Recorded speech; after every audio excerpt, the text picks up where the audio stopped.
कभी महसूस किया है वो क्या चीज है जो दिखती नहीं पर महसूस होती है, जैसे पत्तों की सरसराहट या पतंग का उड़ना, और वो बचपन वाली कागज की फिरकी। हाँ। याद है, जरा सी फूंक मारो तो गोल गोल घूमने लगती है।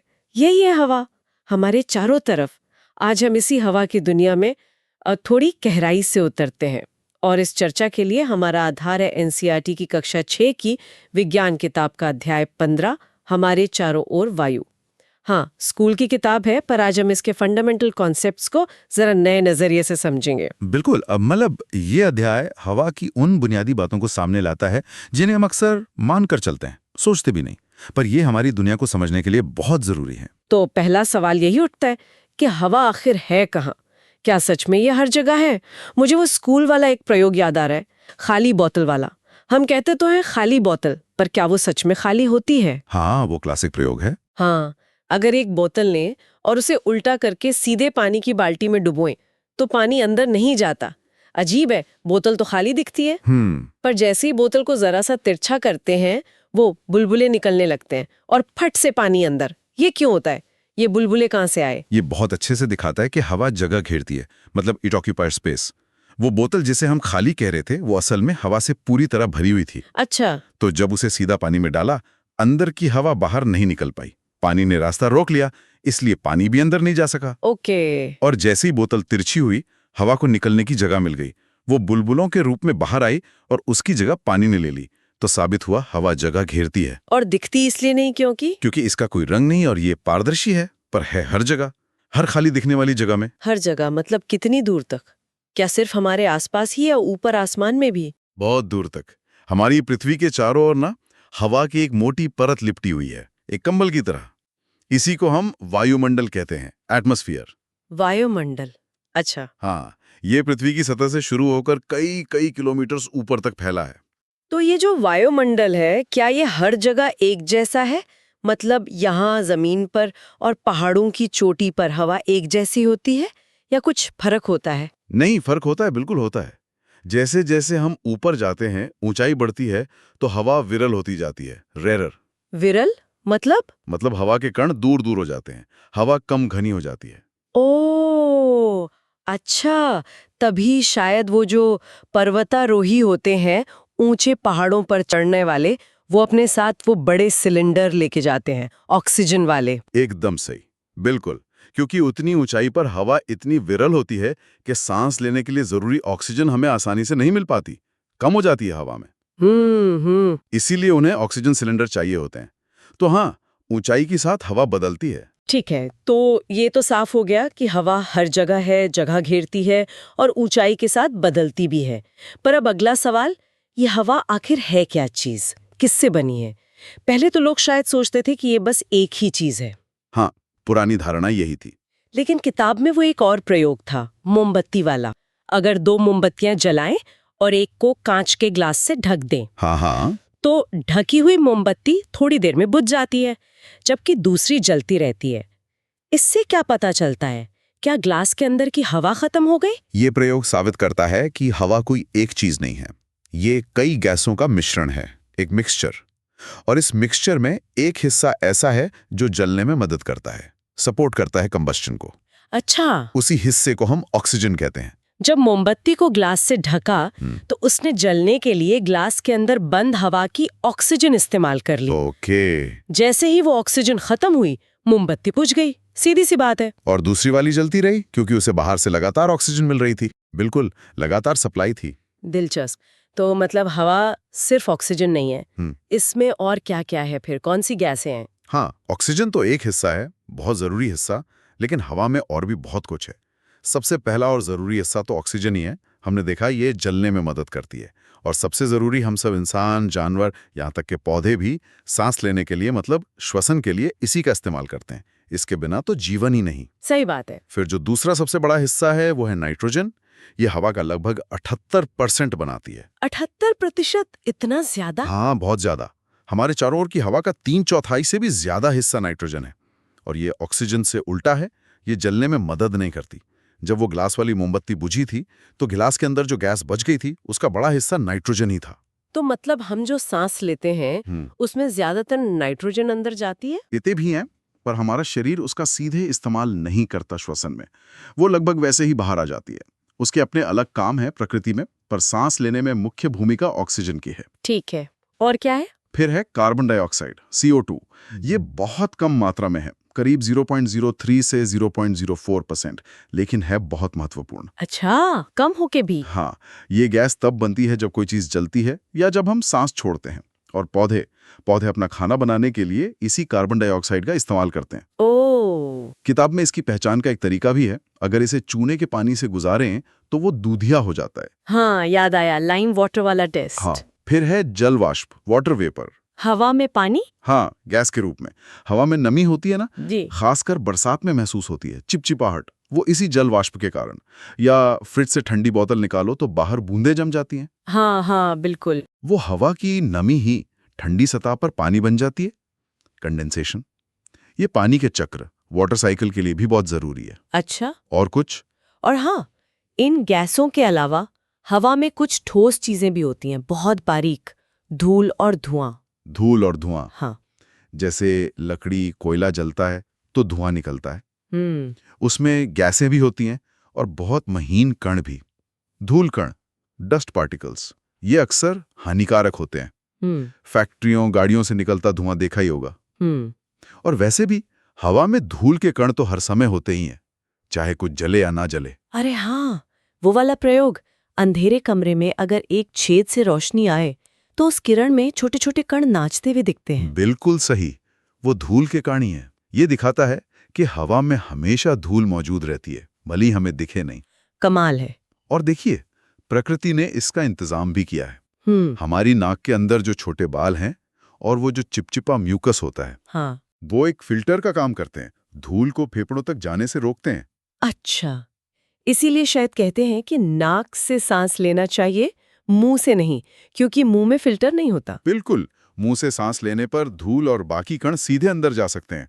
और वो जो ट्रैफिक पुलिस वाले मास्क पहनते हैं चौराहों पर, या खिड़कियां गंदी हो जाती हैं, या आग पर कंबल डालते हैं, ये सब इसी से जुड़ा है। हाँ, ये सब हवा के इन्हीं घटकों और गुणों से जुड़े हैं। चौराहे पर धुएं से बचने के लिए मास्क, खिड़कियां धूल जमने से धुंधली और आग पर कंबल डालने से ऑक्सीजन बंद हो जाती है। एग्जैक्टली, ऑक्सीजन का संपर्क टूट जाता है और आग बुझने लगती है, क्योंकि जलने के लिए ऑक्सीजन जरूरी है। तो अगर संक्षेप में कहें तो हवा किन चीजों का मिश्रण है? मुख्य तौर पर हवा करीब 78% नाइट्रोजन और 21% ऑक्सीजन है। ये दोनों मिलकर ही 99% हो गए। हाँ। बाकी जो 1% बचा, उसमें कार्बन डाइऑक्साइड, थोड़ी आर्गन जैसी दूसरी गैसें, जलवाष्प और धूल धुएं के कण होते हैं। ये कंपोजिशन थोड़ा बदल सकता है जगह के हिसाब से, जैसे फैक्ट्री के पास धुआं ज्यादा, समुद्र किनारे नमी ज्यादा, पर मोटे तौर पर यही है। वाह, मतलब ये अदृश्य सी हवा इतनी सारी चीजों का कॉकटेल है। अच्छा, ये तो हुई हमारी बात जो जमीन पर रहते हैं। उन जीवों का क्या जो पानी में रहते हैं? मछलियां कैसे सांस लेती हैं? या वो जो मिट्टी के अंदर रहते हैं, केचुए, पौधों की जड़ें, क्या उनके लिए भी हवा है? पानी वाला एक प्रयोग था किताब में। अगर पानी गर्म करें तो उबलने से पहले ही बर्तन में अंदर छोटे छोटे बुलबुले दिखने लगते हैं। वो कहाँ से आते हैं? वो बुलबुले दिखाते हैं कि पानी में हवा घुली हुई होती है, डिसॉल्व्ड एयर। जैसे नमक या चीनी घुल जाती है पानी में, वैसे ही हवा, खासकर ऑक्सीजन, पानी में घुल जाती है। सच में? हाँ, और पानी में रहने वाले जीव जैसे मछलियां, वो अपने गिल्स की मदद से इसी घुली हुई ऑक्सीजन से सांस लेते हैं। अच्छा। जब पानी गर्म करते हैं तो उसमें हवा की घुलने की क्षमता कम हो जाती है और वो घुली हुई हवा बुलबुलों के रूप में बाहर निकलने लगती है। तो हाँ, पानी में भी जीवन के लिए जरूरी हवा मौजूद है। कमाल है, पानी के अंदर भी हवा। और मिट्टी, क्या मिट्टी में भी हवा होती है? वो केचुए, जड़ें, वो मिट्टी के ढेले वाला भी एक प्रयोग था। सूखी मिट्टी के ढेले को पानी में डालो तो बुलबुले निकलते हैं।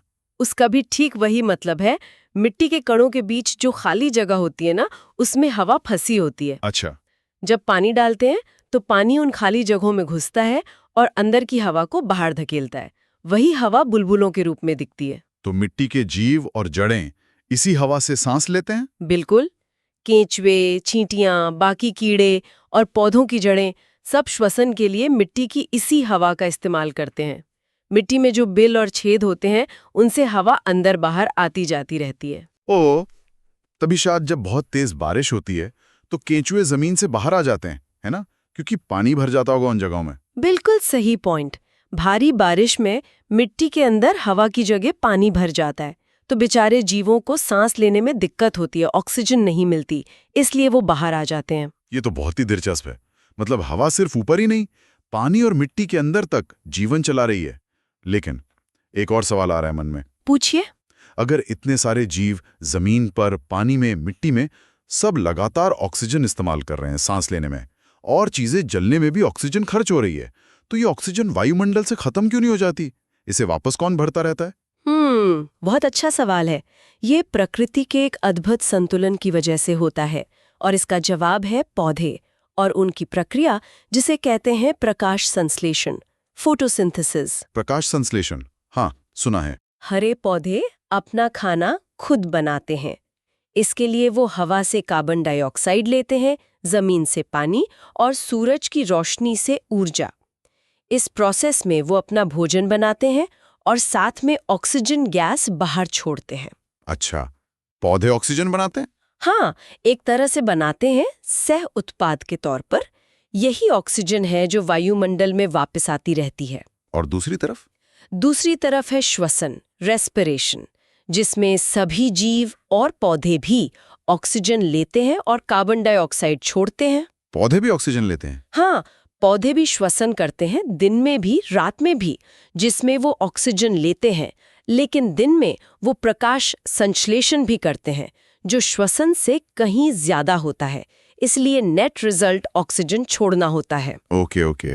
अब दोनों को मिलाकर देखिए, जीव ऑक्सीजन ले रहे हैं, कार्बन डाइऑक्साइड छोड़ रहे हैं, पौधे वही कार्बन डाइऑक्साइड इस्तेमाल करके ऑक्सीजन छोड़ रहे हैं। अरे वाह, ये तो एक चक्र बन गया। बिल्कुल, एक चक्र। पौधे और जंतु एक दूसरे पे निर्भर हैं, पूरी तरह। इसी आपसी निर्भरता, इंटरडिपेंडेंस की वजह से हवा में ऑक्सीजन और कार्बन डाइऑक्साइड का बैलेंस बना रहता है करोड़ों सालों से। कमाल का संतुलन है सच में।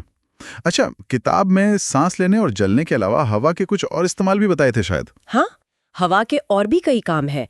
जैसे चलती हवा यानी पवन, उसमें ताकत होती है, उससे पवन चक्की चलाते हैं। हाँ, वो बड़े पंखे जैसे। उनसे पानी खींच सकते हैं, आटा पीस सकते हैं, बिजली बना सकते हैं। और वो बीजों का उड़ना, कुछ पौधों के बीज हवा में उड़कर दूर दूर तक चले जाते हैं। सही कहा, हल्के बीज या पंख वाले बीज हवा उड़ा ले जाती है। इससे पौधे नई जगह फैलते हैं। फूलों के पराग कण, पॉलन, भी हवा से फैलते हैं। और उड़ने वाले जीव, पक्षी, कीड़े? बिल्कुल, पक्षी, चमगादड़, कीड़े सब हवा की मदद से ही उड़ पाते हैं।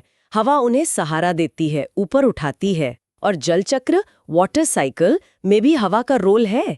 पानी को भाप बनाकर एक जगह से दूसरी जगह ले जाना, बादल बनाना, बारिश लाना, सब में हवा शामिल है। तो चलिए आज की इस पूरी बातचीत को अगर समेटें तो हमने क्या क्या मुख्य बातें सीखी? पहली तो यही कि हवा दिखती नहीं, पर है हर जगह, हमारे आसपास, पानी में, मिट्टी में, और ये जगह घेरती है। हमने ये भी समझा कि हवा कोई एक चीज नहीं बल्कि कई गैसों का मिश्रण है। सबसे ज्यादा नाइट्रोजन, फिर ऑक्सीजन, और साथ में थोड़ी कार्बन डाइऑक्साइड, जलवाष्प, धूल वगैरह। और ये हवा, खासकर ऑक्सीजन, सभी जीवों के सांस लेने के लिए बेहद जरूरी है। जमीन पर हो, पानी में या मिट्टी में, लाइफ सपोर्ट सिस्टम है एक तरह से। और हमने ये भी जाना कि प्रकृति में एक शानदार संतुलन है। पौधे ऑक्सीजन बनाते हैं, जीव उसे इस्तेमाल करते हैं, और कार्बन डाइऑक्साइड छोड़ते हैं, जिसे फिर पौधे इस्तेमाल कर लेते हैं। एक निरंतर चलने वाला चक्र। और ये भी कि हमारी नाक कैसे फिल्टर का काम करती है, ये सब इशारा करता है कि हवा की क्वालिटी, उसकी क्वालिटी कितनी जरूरी है जीवन के लिए। आज हमने समझा कि ऑक्सीजन क्यों जरूरी है, संतुलन कैसे बनता है, पर जरा सोचिए, अगर हवा में ये धूल, धुआं या दूसरी हानिकारक गैसें जरूरत से ज्यादा बढ़ जाएं, तो इन जीवन प्रक्रियाओं पर क्या असर पड़ेगा? हमारे श्वसन पर, पौधों पर, उस पूरे संतुलन पर जिसकी हमने बात की। बहुत जरूरी सवाल है ये। वाकई सोचने वाली बात है कि जिस हवा पर हम इतने निर्भर हैं, उसकी शुद्धता बनाए रखना कितना अहम है। तो अगली बार जब हवा महसूस हो तो याद रखिएगा, ये सिर्फ खालीपन नहीं बल्कि जीवन देने वाला एक जटिल, नाजुक और बेहद जरूरी मिश्रण है। और इसकी देखभाल हम सबकी जिम्मेदारी है। सुनते रहिए द डीप डाइव।